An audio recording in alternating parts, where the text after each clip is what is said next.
रामपुर नाम के गांव में छगनलाल के ढाबे के बाहर हमेशा ग्राहकों की भीड़ रहती थी। हर कोई अपने ऑर्डर का बेसब्री से इंतजार कर रहा था। उसके ढाबे के पुलाव पूरे गांव में मशहूर थे। छगनलाल अपने लालची और गुस्सैल स्वभाव के लिए जाना जाता था।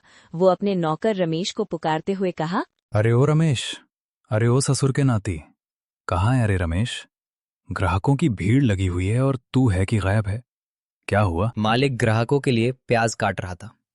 उन्हें पुलाव के साथ खाना बहुत पसंद है। ये प्याज मेरा जरूर ढाबा बंद करवाएगा। अरे ग्राहक खाना खाना चिल्ला रहे हैं और तू उनकी आवाज सुनकर भी अनसुना कर रहा है। तुरंत जाकर ग्राहकों को देख। अरे वाह, पुलाव के साथ प्याज, मसालेदार दरिया, दोनों मिलके बन गए जोड़ी नंबर 1। सच में छगनलाल के ढाबे की पुलाव की बात ही अलग है। एकदम स्वादिष्ट पुलाव। पूरे गांव में कहीं नहीं मिलते हैं ऐसे पुलाव। मालिक, मुझे आपसे कुछ बात करनी थी। हाँ बोल, अब क्या बात करनी है तुझे मुझसे? मालिक, मैं आपसे पिछले 1 महीने से कह रहा हूँ कि मेरी तनख्वाह बढ़ा दीजिए। अब तो ढाबा भी बहुत अच्छी तरह से चलने लगा है, ग्राहक भी बहुत आने लगे हैं और मैं आपको शिकायत का कोई मौका भी नहीं देता। लेकिन आप जो मुझे पैसे देते हैं उससे मेरे परिवार का पेट नहीं भर पाता। रमेश की ये बात सुनकर छगनलाल को बहुत ही ज्यादा गुस्सा आया। उसने गुस्से में रमेश से कहा, तो तू ये कहना चाहता है कि तेरे बनाए हुए पुलाव से ही मेरा ढाबा चल रहा है और बाकी सारा खाना बेकार होता है? सुन, ये सब मेरे दिमाग का कमाल है। तुझे इसे बनाने के लिए पैसे मिलते हैं, कोई मुफ्त में नहीं बनाता। तो इन स्वादिष्ट पुलाव के पीछे भी मेरा ही हाथ हुआ ना? मालिक, अगर आप मेरी तनख्वाह नहीं बढ़ाएंगे तो यहाँ मुझे और काम नहीं करना। मैं छोड़ दूंगा आपका काम, कहीं और नौकरी कर लूंगा। तो मुझे धमकी दे रहा है? जा, निकल जा मेरे ढाबे से। मुझे तेरे जैसे नमक हराम नौकर की कोई जरूरत नहीं है। रमेश दुखी होकर वहां से चला जाता है। भलाई का तो जमाना ही नहीं रहा। जा, चला जा। आज के बाद मुझे अपनी शक्ल मत दिखाना।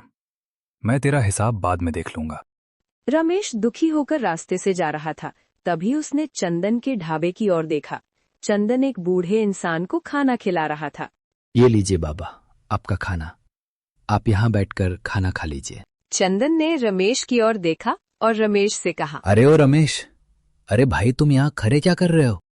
कुछ नहीं, आपको देख के लगता है कि इंसानियत अभी भी जिंदा है इस दुनिया में। मैंने तो सोचा था कि इस वक्त तुम ढाबे पर ग्राहकों की सेवा में लगे होंगे। तुम तो हमेशा सबसे पहले दिखाई देते थे। सब ठीक तो है ना रमेश? क्या बताऊं आपको चंदन भैया, छगनलाल मालिक ने मुझे ढाबे से निकाल दिया। कहा कि अब मेरी वहां कोई ज़रूरत नहीं है। मैं तो समझ भी नहीं पाया कि मेरी गलती क्या थी। मैं तो बस अपनी मेहनत कर रहा था, पर अब मेरे पास कुछ भी नहीं बचा। मुझे मालूम था रमेश की ऐसा ही कुछ हुआ होगा। तुम बहुत ईमानदार और मेहनती हो, लेकिन छगनलाल को ऐसे लोगों की कद्र नहीं है।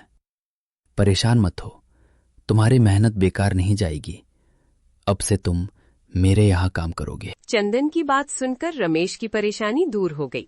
उसने आभार होकर चंदन से कहा, आपका बहुत बहुत शुक्रिया मालिक, आपने मुझे काम दिया। मालिक नहीं, अपना दोस्त समझो मुझे रमेश। दूसरी तरफ छगनलाल ने अपने ढाबे पर दूसरे नौकर को रख लिया। दूसरा नौकर मेहनती था, लेकिन उसमें रमेश जैसी लगन और स्वाद नहीं था। धीरे धीरे ढाबे से पुलाव का स्वाद जा रहा था, लेकिन छगनलाल को इस बात की परवाह नहीं थी कि उसके ढाबे से धीरे धीरे पुलाव का स्वाद जा रहा है।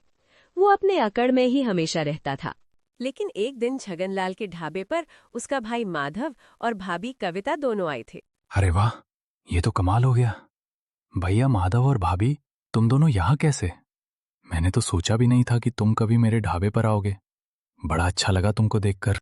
भाई हम तो बस तेरे मशहूर गर्मा गर्म पुलाव खाने आए हैं। गांव भर में इनके बड़े चर्चे सुने हैं, सोचा चलो आज चख ही लेते हैं। अरे भाभी, ये तो बिल्कुल गलत बात है। आप तो अपनी खूबसूरती और हंसी से ही मेरे ढाबे की रौनक बढ़ा देती हैं। और ये माधव भैया कह रहे हैं कि सिर्फ पुलाव खाने आए हैं। अरे जेठ जी, अब रहने भी दीजिए।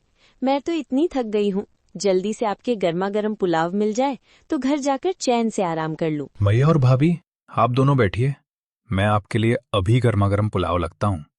अरे हो, फटाफट से गर्मा गर्म पुलाव बना के ले आ। आज भैया और भाभी मेरे ढाबे के पुलाव चक्की लेंगे।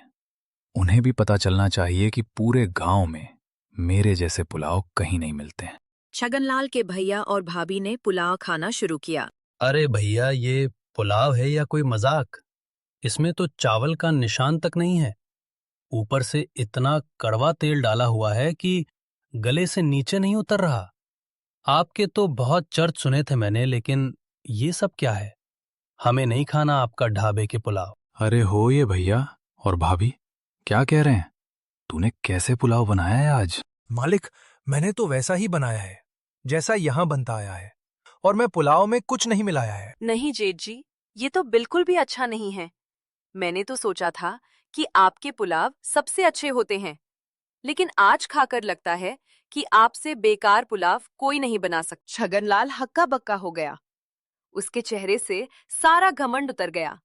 उसको पता चल गया कि रमेश के जाने के बाद उसने कितना बड़ा नुकसान किया है अपने ढाबे में। क्या हुआ? आज तो आपकी तबीयत भी ठीक नहीं लग रही। ढाबा बंद कर दिया है, अब तो आराम कर लो। आराम कैसा आराम? आज मेरे ढाबे की कितनी बेइज्जती हुई है ये तुम्हें पता है? माधव और भाभी के सामने मेरा सिर शर्म से झुक गया। सब उस रमेश की वजह से हुआ है। जब तक वो था मेरा खाना सबसे स्वादिष्ट था।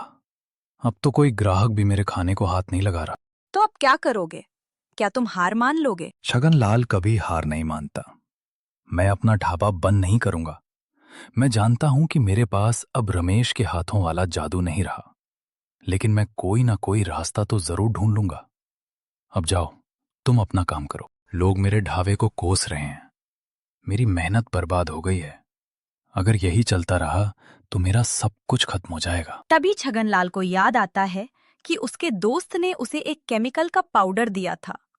वो पाउडर खाने में मिलाकर खाने का स्वाद बढ़ जाता है। तभी छगनलाल की चिंता दूर हो जाती है और वह मुस्कुराने लगता है। अगले दिन छगनलाल केमिकल पाउडर लेकर ढाबे पर जाता है। अब कोई भी नहीं जान पाएगा कि मेरे खाने का असली जादू क्या है। अरे ओ, इधर आना जरा। मैं तुझे कुछ बहुत जरूरी चीज दे रहा हूं। इस केमिकल की कुछ बूंदें अगर हम अपने पुलाव में मिला दें तो उसका स्वाद ऐसा होगा कि लोग खाते ही रह जाएंगे। इसे किसी को दिखाना मत, और ना ही इसके बारे में किसी से बात करना। मालिक, ये तो कोई केमिकल जैसा दिख रहा है। कहीं ये सेहत के लिए हानिकारक तो नहीं होगा? लोग अगर इसे खाकर बीमार पड़ गए तो गांव वाले हम दोनों को दोष देंगे। आप मालिक हो, आपको शायद कुछ ना कहें, लेकिन मेरी जान खतरे में पड़ जाएगी। नौकर की ये बात सुनकर छगनलाल को बहुत ही ज्यादा गुस्सा आया। उसने गुस्से में नौकर से कहा, तूने मुझसे सवाल पूछने की हिम्मत कैसे की? मैं जो कह रहा हूं बस वो कर। याद रख, अगर तूने ये काम नहीं किया तो तुझे नौकरी से ही नहीं बल्कि गांव से भी निकाल दूंगा। और फिर तेरे परिवार का क्या होगा? तू नौकर है, नौकर बन के रह। जो कहा है चुपचाप कर। छगनलाल अब ढाबे पर सभी ग्राहकों को मिलावट वाले पुलाव खिलाने लगा। सभी ग्राहक पुलाव खाकर बोल, वाह भाई वाह, क्या बात है छगनलाल, ऐसा पुलाव का स्वाद तो चंदन के ढाबे पर भी नहीं मिलता था। सही कहा छगनलाल, तुम्हारे ढाबे के पुलाव की बात ही अलग है। ग्राहकों की बात सुनकर छगनलाल बहुत ही ज्यादा मन ही मन खुश होने लगा। वो सोच रहा था कि मेरी तरकीब काम कर गई। मुझे कुछ समझ नहीं आ रहा। एक हफ्ते से हमारे ढाबे पर ग्राहक ही नहीं आ रहे। सब के सब छगनलाल के ढाबे पर जा रहे हैं। आखिर वो क्या कर रहा है? मुझे भी यही बात समझ नहीं आ रही है चंदन भाई। मैंने सुना है कि उसके खाने का स्वाद पहले से भी ज्यादा बढ़ गया है, लेकिन कुछ लोग कह रहे हैं कि उसे खाकर पेट में दर्द हो रहा है। क्या कह रहे हो तुम रमेश?